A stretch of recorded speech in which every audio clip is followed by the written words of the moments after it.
సంతమాగలూరు మండలం సజ్జాపురం గ్రామంలో పల్లె నిద్ర అనంతరం గ్రామంలో ప్రజల గురించి సమస్యలు తెలుసుకొని వాటికి పరిష్కార దిశగా పలు ప్రణాళికలు సిద్ధం చేసుకుంటున్న ప్రకాశం జిల్లా కలెక్టర్ రాజాబాబు. మనము ఈ గ్రామంలో స్వర్ణాంధ్ర స్వచ్ఛాంధ్ర సంబంధించినటువంటి శాస్త్ర కార్యక్రమాన్ని చేసుకుంటున్నాము. గౌరవ ముఖ్యమంత్రి వర్యులు ఈరోజు శ్రీకాకుళంలో పార్టిసిపేట్ చేస్తున్నారు. రాష్ట్ర వ్యాప్తంగా కూడా ఈ కార్యక్రమాలు జరుగుతున్నాయి.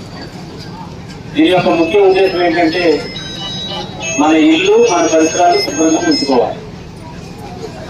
సో మనకి దారిలో నుంచి వస్తున్నప్పుడు మన ప్యాంట్లోకి ఎంటర్ అవుతున్నప్పుడు ఈ చెత్త అంతా తీసుకెళ్ళి రోడ్డు పక్కన పడేస్తాం. ఎప్పుడైతే ఎవరి ఇల్లు అయితే కనుక శుభ్రంగా ఉంటుందో వాళ్ళకి గౌరవం ఉంటుంది.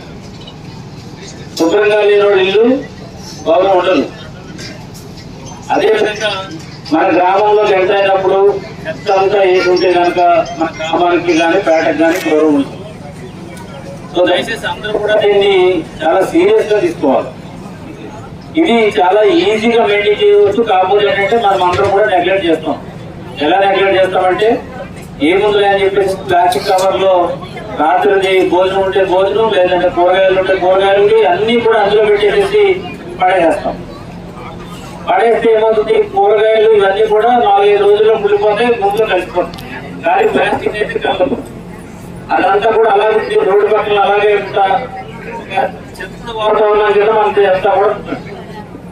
సో అందుకోసం చెప్పి మనం సింపుల్ గా చెప్పేది ఏంటంటే,